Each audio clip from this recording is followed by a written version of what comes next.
You may remember our next speaker is last year's Prix Purchase Award winner. His father taught him to hunt and fish and to be a good sportsman, immersing him in nature while his mother encouraged his early interest in art.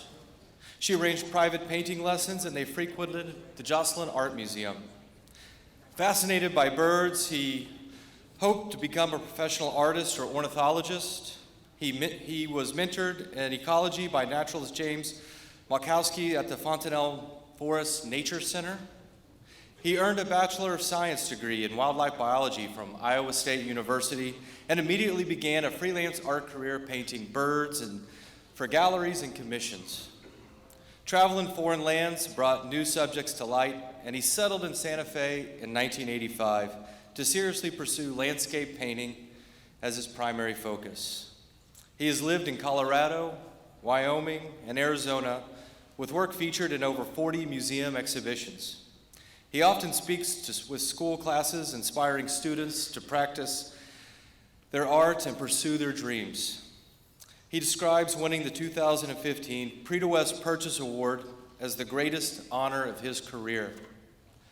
Presenting What a Traveler Saw, a Circuitous Journey to Prix, please give a warm welcome to Andrew Peters.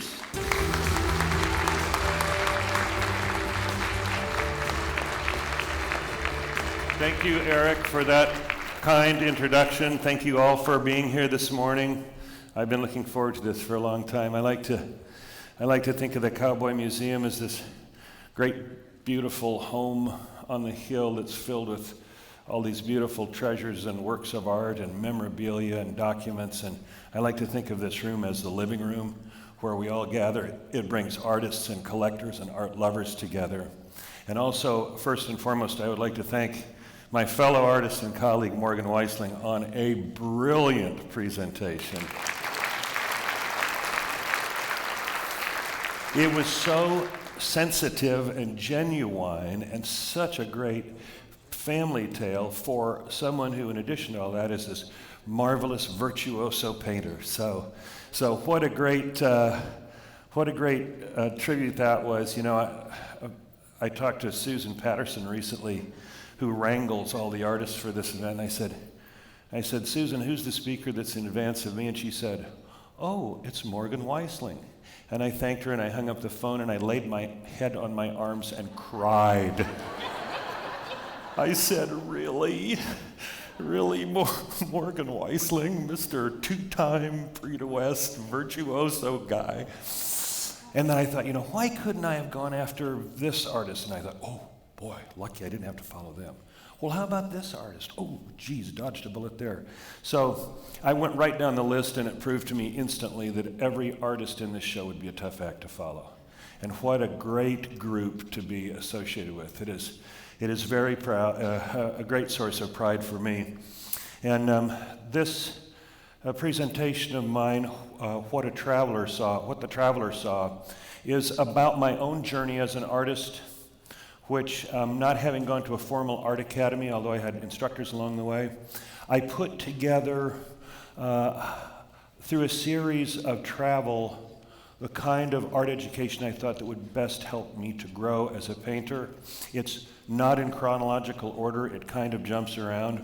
I didn't know exactly where to start, so I thought that I would start with alpine lakes, the first category, and the painting that won the Prix de West, the Lake of Glass. As you may have heard me say that this is the actual name of this lake.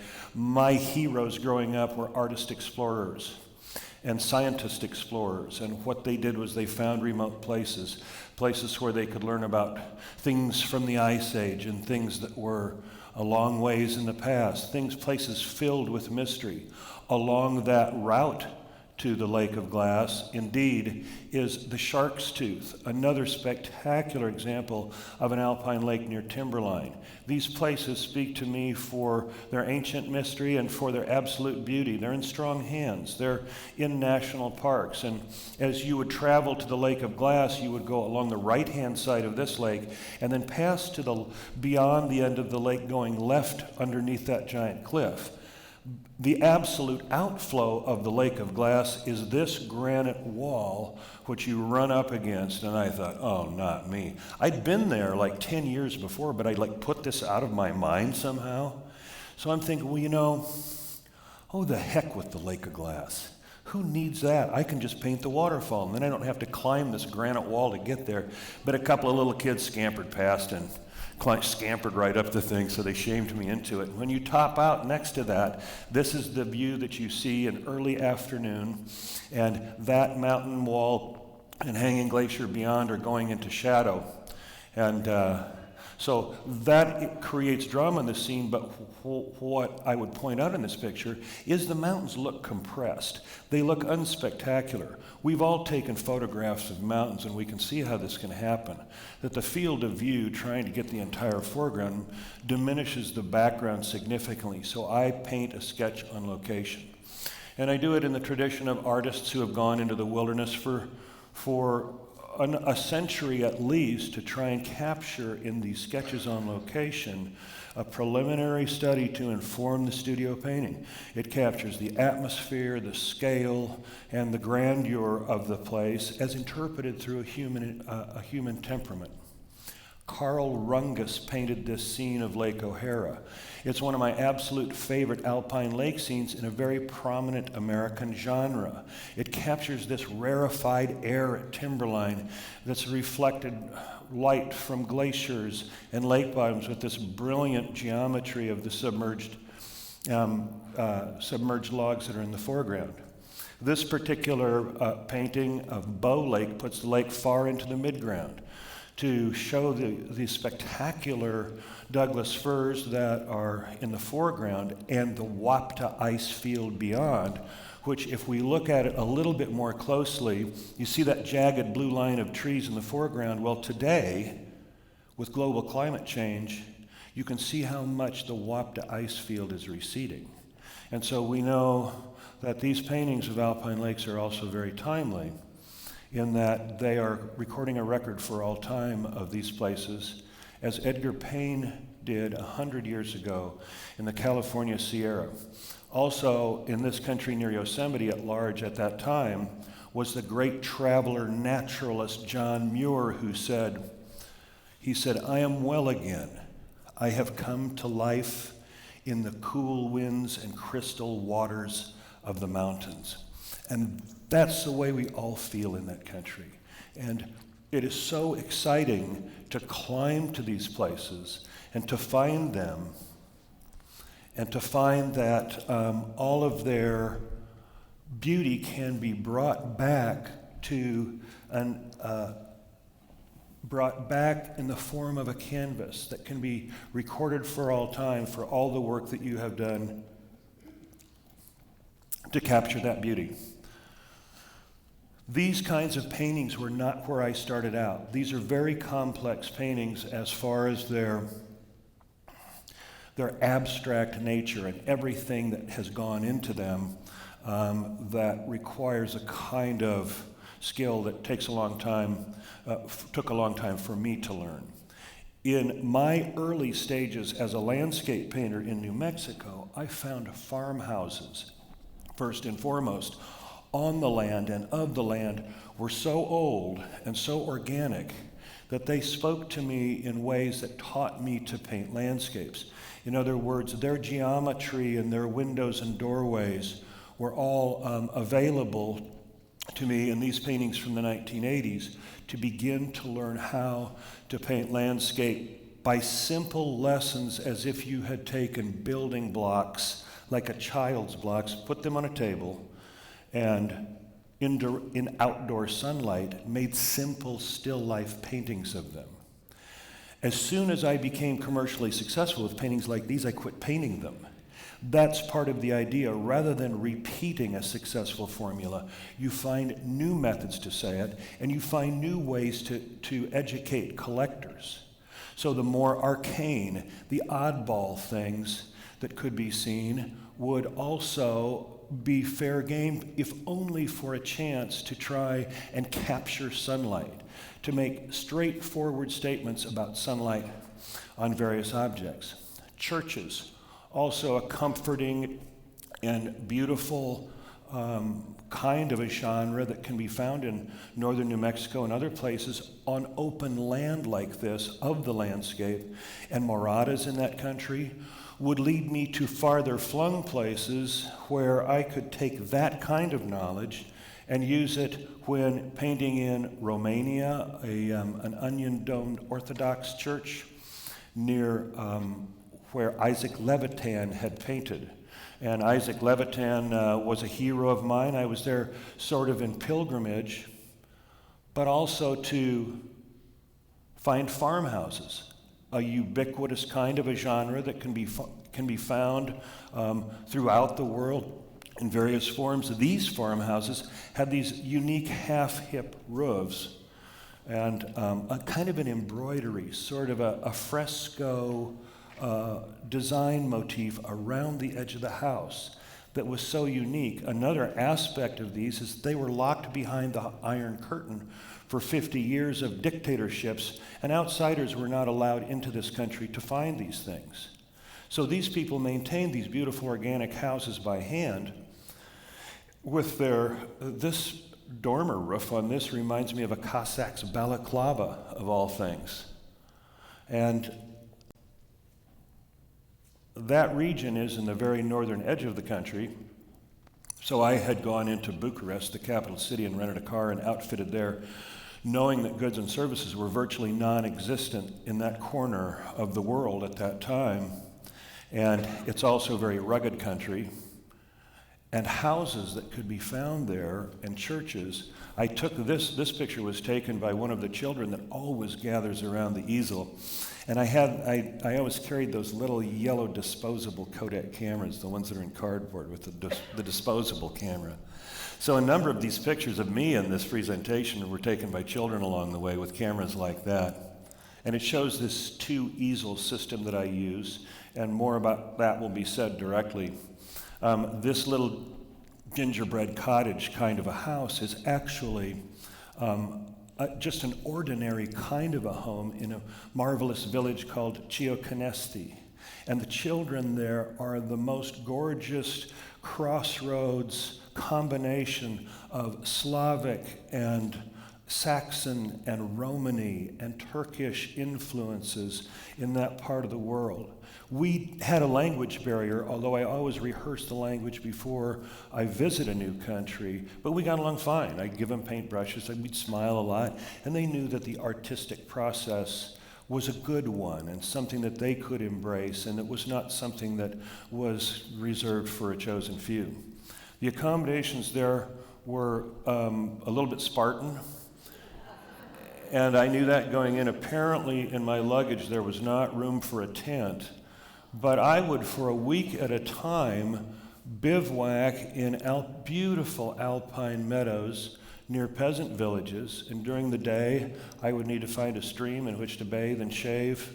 I would need to find at least one, maybe two painting locations. And by daytime, there were the most extraordinary views of scenes that can no longer be seen in Western Europe.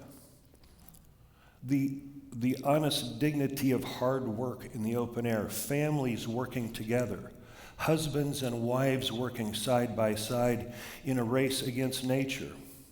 Scenes that, while a child next to his father on the summit of a hay mountain, hoping maybe at this time in his life his village sweetheart might see him above this matched pair of bay horses.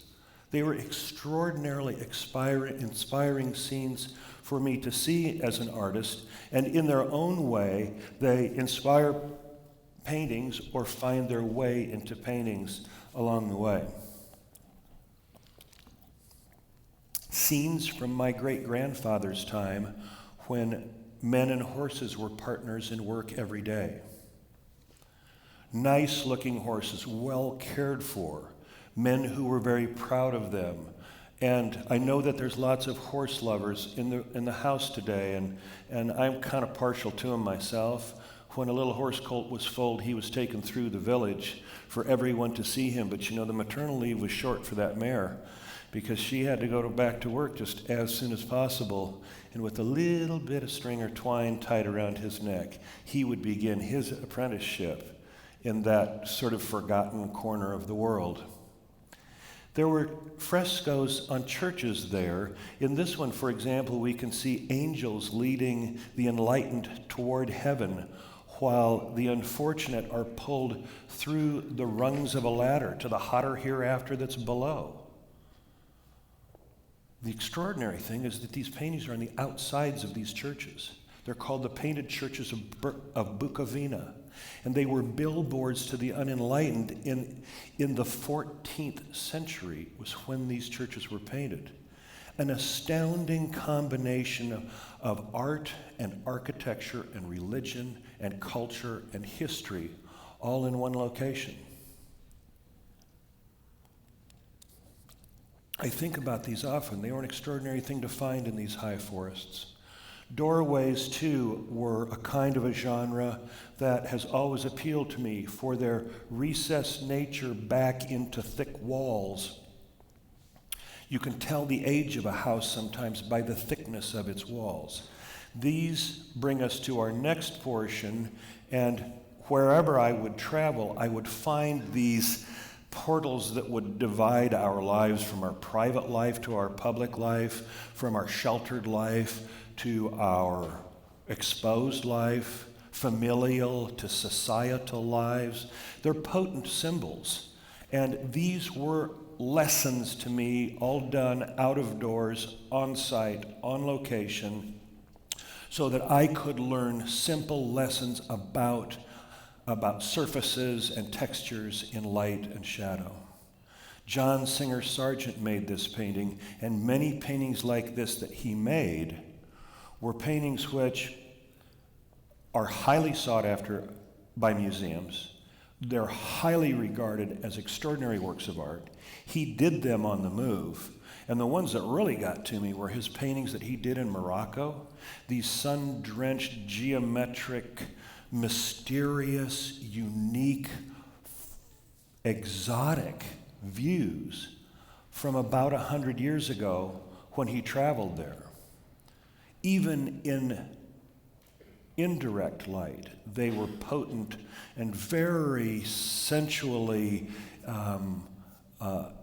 evocations of their subjects. So I would travel there. I was living in New Mexico and taking these trips to various places to sort of interrupt any bad habits that I was developing, to develop new habits. In one village, somewhere between Tangier and the Sahara, or in several villages, you had to find a fixer that would translate from Arabic or French, the languages spoken there.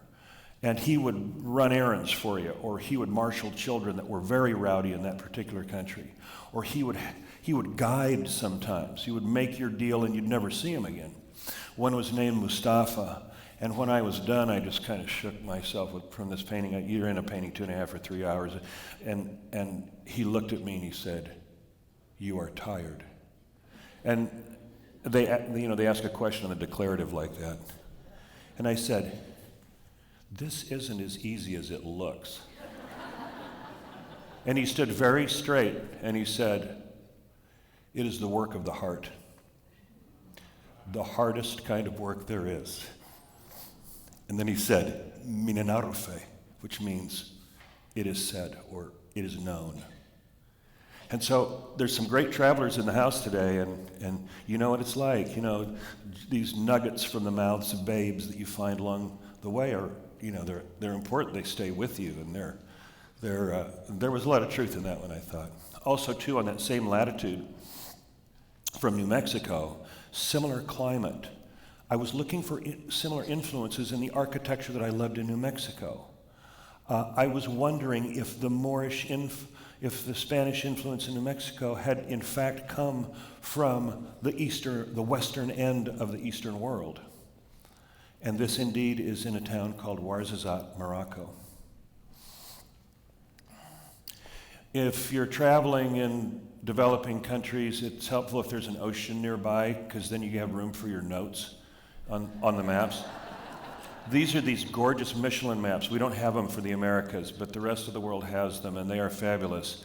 There's kind of a lot of old-timer remarks in this presentation, like, I don't think they use these anymore. I mean, paper maps, really? But a number of my fellow artists have these great paper maps and portfolios that we've used to negotiate our various ramblings, and they're precious to us. We like them very much. The easel idea is something to get that palette up at eye level, just like my canvas. There's ergonomics and there's convenience involved. It wasn't always that way. In the late 1970s, when I was getting out of college, I had no easel at all. By the mid-'80s, when I was living in Santa Fe, my first easel was a French easel.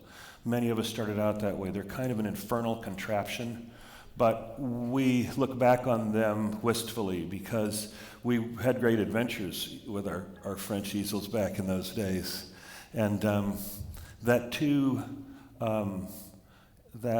easel system in the field was in use within a fairly short period of time. This picture was, I didn't know this picture was being taken. And after a while I was working on this painting in this crowded Native American market on a mountainside in Guatemala, I noticed that there was the photographer was watching me. And we were the only Anglos in the place. And I said to her, I looked at her and kind of looked around because it was incongruous. And I said, "Speak English?" And she goes, "Sort of." I said, "Where are you from?" And she said, "Boston." I said, "What are you doing here?" She said, "I'm on assignment from the Globe." She said, "I'm covering the Civil War." And I said, "Oh, yeah." She said, "The insurgent leftist guerrilla fighters, they're here. You knew that, right?" And I go, "Oh, everybody knows that." So we threw in and traveled together for a while. I think she feared for my safety because you can only do so much research. While my travels mostly have been very safe, you can't really always cover every point. Since I showed you that picture, I have to show you the painting. I know the painting's way out there. And why would anybody who is fairly semi-developed as an outdoor painter choose to paint an entire market of Native Americans? Well, in my hometown art museum of the Joslyn Art Museum, they had a lot of George Catlin paintings, and that's what he had done. He had painted Native Americans in throngs from life in 1832, actually throughout the country for several years. And so I was very, very impressed by that. I thought, really? How can you do that? So I had to try it. I have a history of doing that. My paintings travel in a box like this, slotted so they don't touch each other. And now I use an easel outdoors called an open box M. A lot of my colleagues use that. Some guys that are here in the house today, girls. And but now we have carbon fiber composite tripod easels that are much lighter and every bit as sturdy as the ones that we used to have to lug around in our packs. We can't see it in this image, but my signature has been scratched in the lower right-hand corner of this painting. And the location is scratched in the lower left-hand corner. So this is a painting that was done in one go over a period of 2 or 3 hours in place. And what I do then is I scratch my name and location, and I can never touch that painting again. It's not taken back to the studio and reworked. Instead, it's saved as part of my reference library, and I have hundreds of paintings like these. I think that if you don't have a commercial motive when you're afield, then you have a chance to maybe loosen up and bust a move and paint in a way that you would learn something or help to advance your abilities to paint out of doors. The early painters, like, for example, William Went and Victor Higgins, look at how big these canvases are. I was fascinated by this, but every time you saw a painting of one of these artists, you saw they were painting on very large canvases. First of all, they don't finish the painting in one session. They return to that location several times at the same time of day, hopefully in the same quality of light, to work on their painting. I tried this myself during a time that I lived in Florence, Italy. A collector of mine said that if I ever had any hope of becoming a significant artist. I needed to live in Florence, Italy, and haunt the Uffizi and the Pitti Palace and the Academy and the Medici Chapel, the great galleries of art there and architecture, and it was fabulous.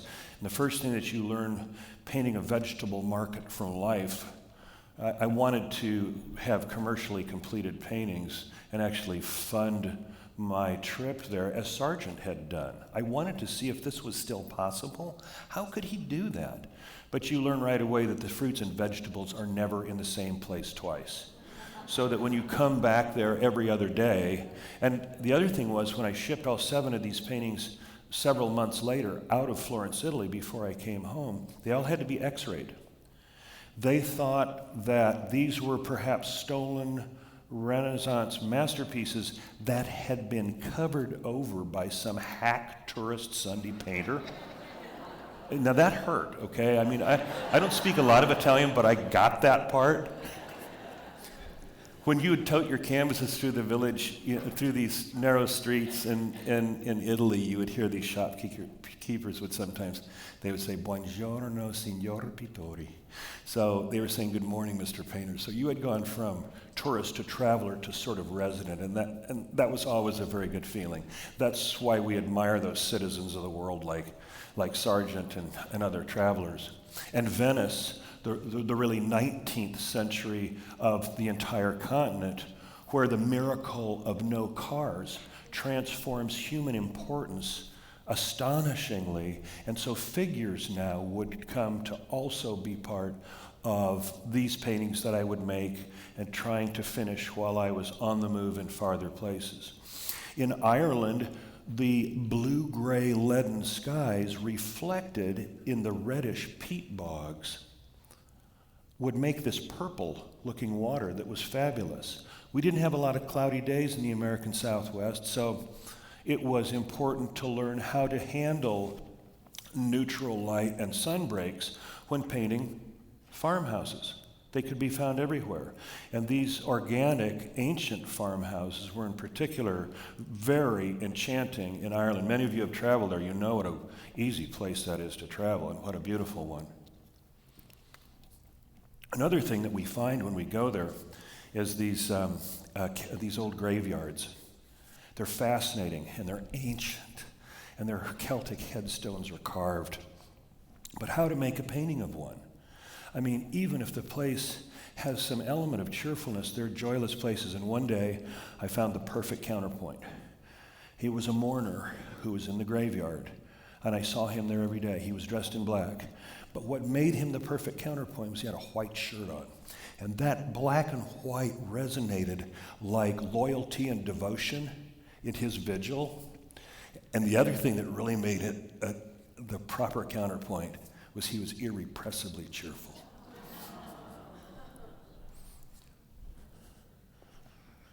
Meanwhile, back in New Mexico, the design for painting larger out of doors had sort of spun wildly out of control.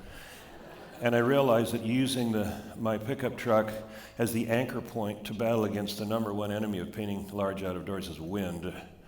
And so I created a box in the back of the truck, and this easel would dismantle very quickly and stow in that box.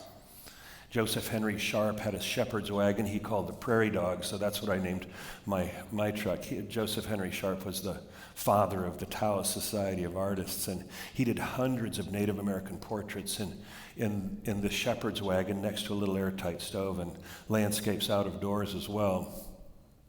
I had a service body fabricated, and it was great because you instantly became sort of invisible. People thought you were a plumber or some sort of a tradesman. But in all of those compartments, there was like guidebooks and tools and fishing gear, and there was a wardrobe. On one side, there was all, the cooking stuff. And this easel would slide out of a secure compartment and snap into place. I could park the truck just about anywhere and do a painting. There you can see the top shelf would slide out, stand up on a piano hinge, and open like a book, virtually without tools. And so while you're planning this, you are painting. You're solving all these problems just like you do in painting. And it's an exciting thing because you know that you and this truck are going to go great places, and we did. And the paintings that you are going to make are different than the paintings you would have made if you didn't have the truck. How can that be bad? This truck is going to help you, to guide you. There's the cooking side. There was a stove forward, and there was a propane bottle in back. There was a really impressive liquor cabinet in there. And so I took that on a shakedown cruise for 12,000 miles through Mexico, to the high colonial cities of Mexico, San Cristobal, Oaxaca, Pátzcuaro, Zacatecas. And I wanted to, it was a proof of concept journey. I wanted to see now, like as in a master's thesis, after 7 years of painting the American Southwest, was I good enough to complete paintings out of doors? And so the first shipment home was 14 paintings. And those paintings went to the gallery where the frames were waiting. They hung on the wall, they sold, the commission check was cut, and I was still going south. That was something. When I proved that to myself, I thought, wow, you could just, your existence would be defined by motion and art with no home. You could drive it around the world and ship it between continents. And at the moment I realized that, I said, I think I'll go home now. I think I may have left the oven on.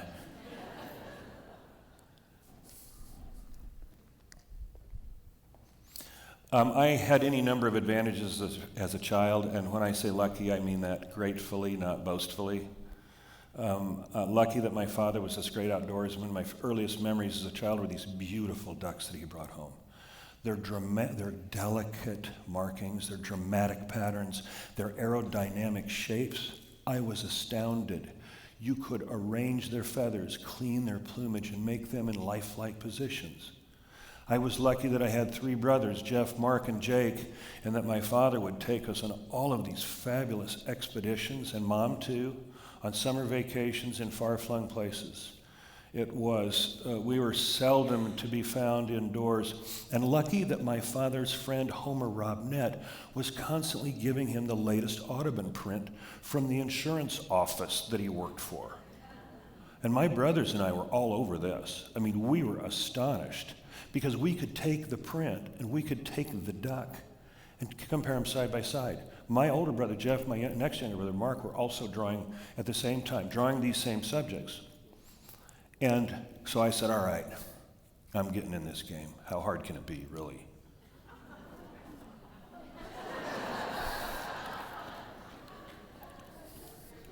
Look at that tree in the background. If I'm not paying attention, I will still paint trees like that today. And while this first attempt may show some glimmer of hope, unfortunately, the artist himself is a rather suspicious-looking fellow. Like the face that launched Mad Magazine. But you see, I had this book, How to Draw and Paint Birds, and fortunately, it was illustrated by Lindbergh Hunt, a fabulous illustrator who did lots of Field and Stream covers, and he gave you a step-by-step, and then there were these beautiful color plates. So that was a powerful influence. I was very, very involved in birds, and sometimes people would bring me sick or injured birds. I cannot abide seeing a bird in a cage. I just can't. I can't. So what we were learning from in those days, many of my colleagues, birds were this sort of gateway species to art. We were attempting to learn how to do art, and maybe birds were where we started. This was the golden age of bird illustration. We could not only could we identify birds instantly on sight, we could identify illustrators by their style.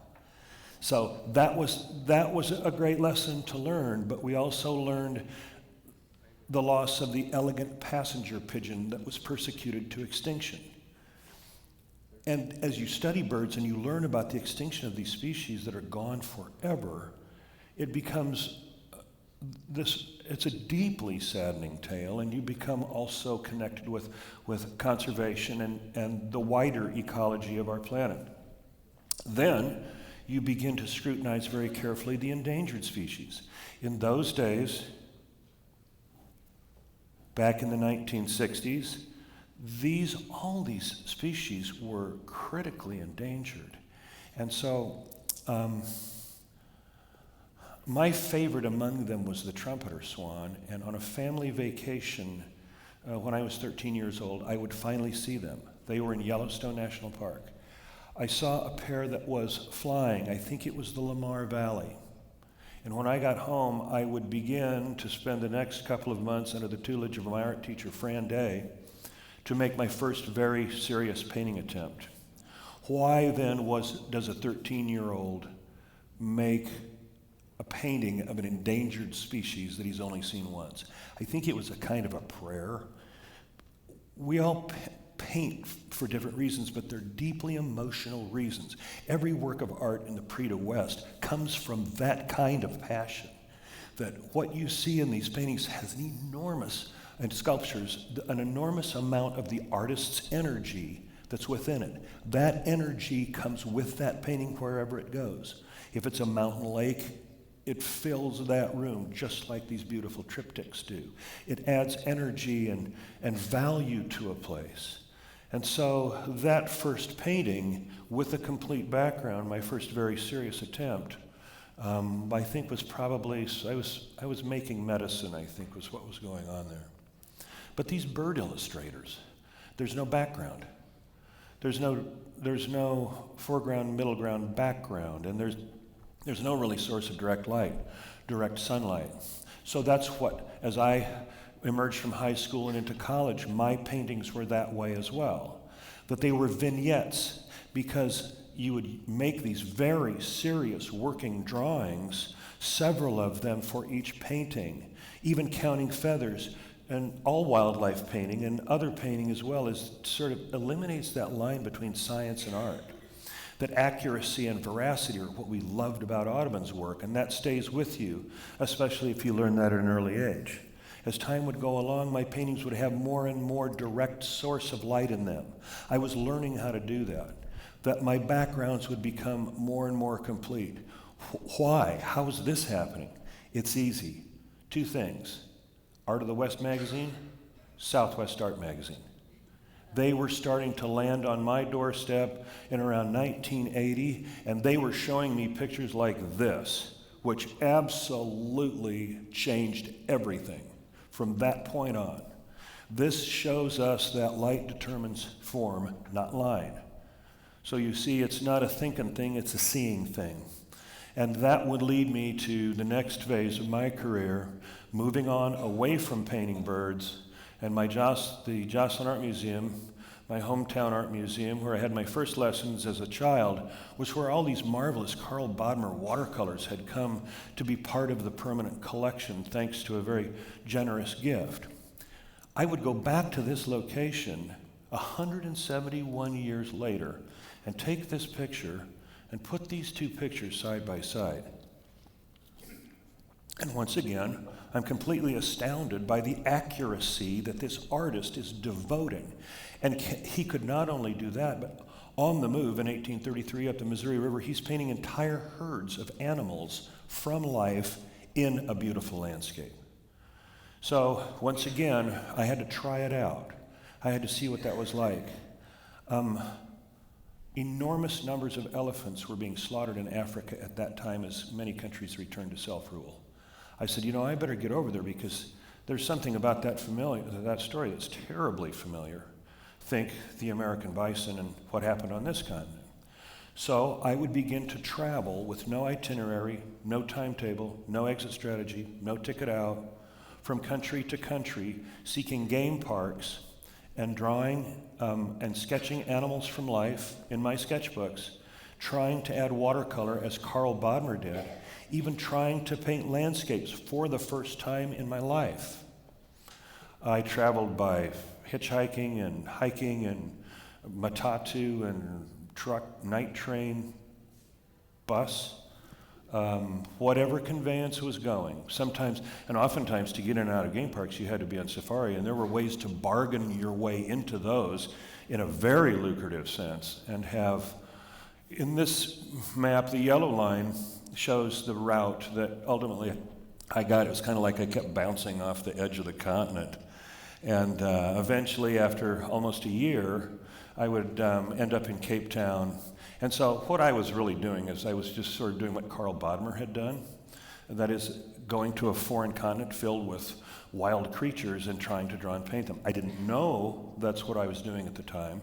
The corporation that had commissioned several paintings to fund this travel, of course, I painted nature, wildlife paintings, but also already I'd moved on from birds. And now my very first watercolor landscape. So this is a precious painting to me. I learned I could be outdoors and do this. There was actually a herd of elephants, but by the time I was set up to do my Carl Bodmer wildlife in plein air, they were gone. They did the wander off. So I said, all right, well, I'm going to paint anyway. And so there was this great catharsis. Sometimes you got to travel like 8,000 miles from home for the thing to hit you.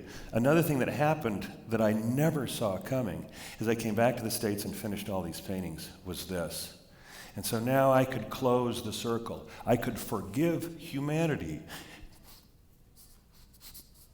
for things like extinction, pollution, deforestation, exploitation, because I traveled so far, I found the most exquisite example of humans, so I could forgive all humans. That's important for an artist. That closes the circle. It had gone birds, mammals, people, and landscape, all in a single tour. That's why we travel. We travel to punish our comfort zone, to think in new ways, and that's exactly what happened. And of course, this is what I grew up with at the Joslyn Art Museum, so it's not too hard to figure out how that subject spoke to me. Then I thought, wow, what if there's a place where I can do this among Native Americans? And I began to research it. I found an energy corporation that would sponsor my trip. I wanted to find these people that were modern day Hidatsa and Blackfeet and Assiniboine and Prix. I wanted to live and draw among them as Bodmer did. And people that had never been removed from their native homeland, people that were living a subsistence lifestyle still, people who were wearing native clothing, and I found them in Ecuador, and I found them in Peru, and I found them in Bolivia. They were the Otavalo, the Aymara, and Quechua people, and among them I would make drawings for the first time now from life by merely sitting in doorways. My photographs are a little bit off kilter because, like all Native people, these people eschew the camera, and there's nothing heroic about what I'm doing here. I'm a guest in these places. I'm traveling very discreetly and quietly and politely, and I don't want to offend anyone. And so I would base out of Cusco and travel over the pass into the Valley of the Incas almost on a daily basis. And in doing so, I didn't know if I would stay with figures or native people. But in the time before synthetic dyes and other things, I was seeing what Carl Bodmer had seen. I knew how he felt now, and I knew how difficult his project was. I could have flown into Cusco and worked out of there, but that's not my way of going about it. The reason I put this whole thing together is because my heroes, like Alexander von Humboldt and Prince Maximilian, they thought in terms of continents. And if you're going to be a landscape painter, you need to sort of know the size and shape of a continent. If you decide that maybe hitchhiking through South America is for you, I'm coming with you. But we have to get an updated copy of the South American Handbook. This is still published every year and updated. It's 1,400 pages last time I saw it. You've used travel guides. This is way beyond that.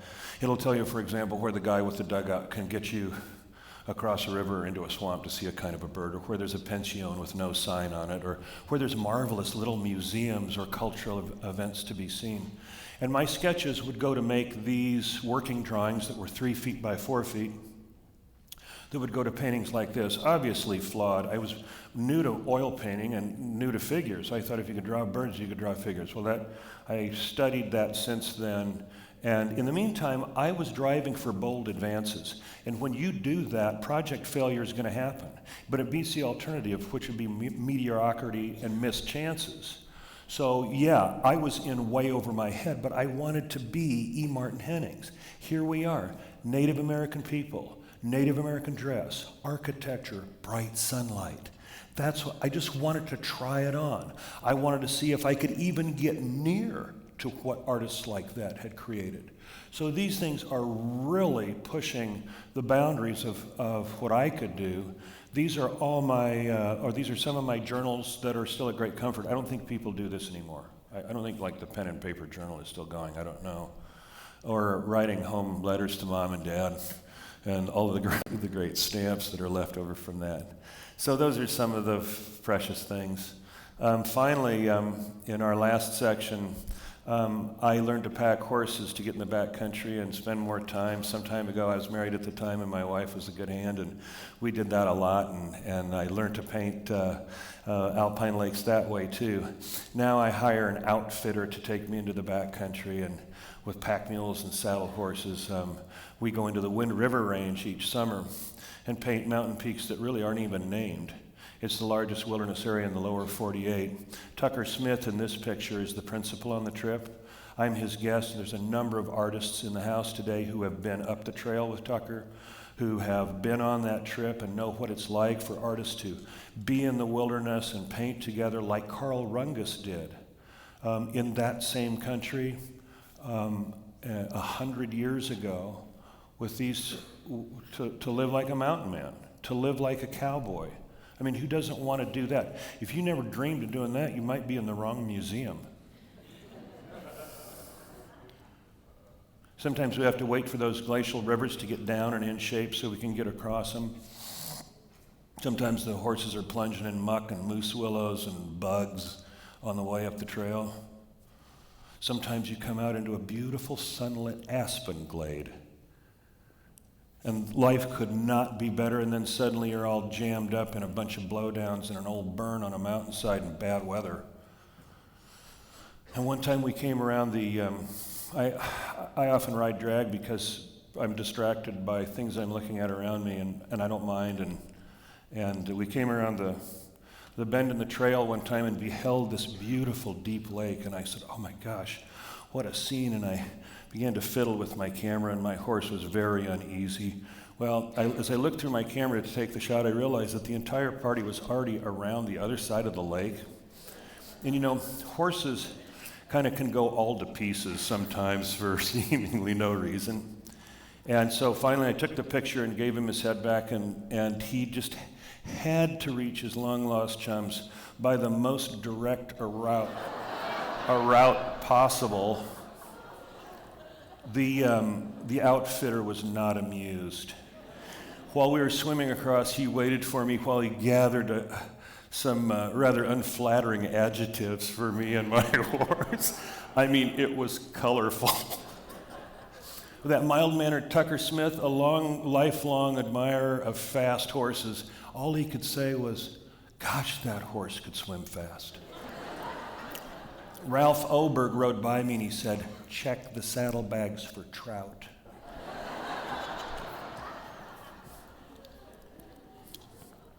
All for the chance to live in the 19th century. Every morning we ride out to a higher point to paint alpine lakes. Sometimes we get so high there's no place to tie a horse, so the wrangler has to take him back down below till he finds a tree. I don't know what horse thieves look like, but I think they look a lot like this. And while I'm working away, my chums sneak off and go fishing. And there's fabulous wildlife to be seen up there. Here's Tucker and his painting of Borum Lake. Here's the one he did from the studio 20 years before that. And from this exact same spot, 100 years before that, the painting by Carl Rungus. So we find these places where Rungus stood. Tucker carries in his shirt pocket those photographs of Rungus paintings and consults with the outfitter and the packers on where these spots might be. This beautiful painting was also with this great log in the foreground. Well, 75 years before that, there's the same log as done by Carl Rungus in his painting. It's a religious experience. Many people in this show were inspired by this particular artist, Carl Rungus, and Tucker Smith is a scholar on his work, and a guy who knows a lot about alpine ecology and is truly a genuine and kind individual to include me on these trips so that we can have these experiences.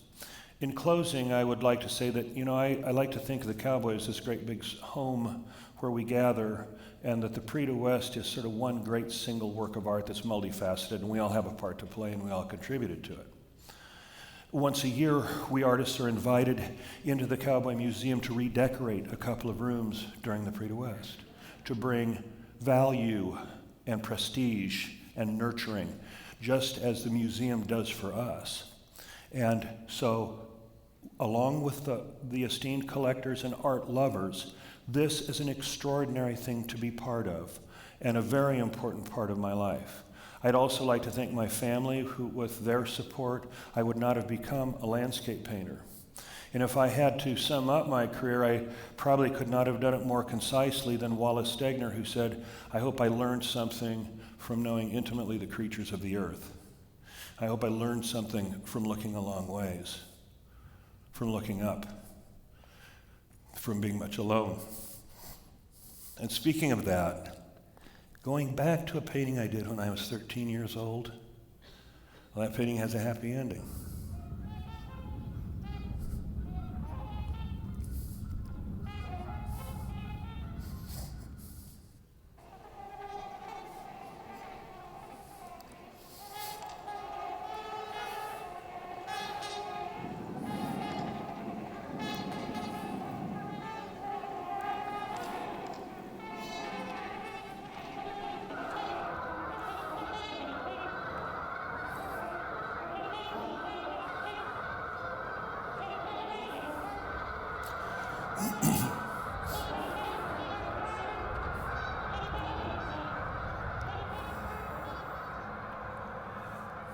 Thank you.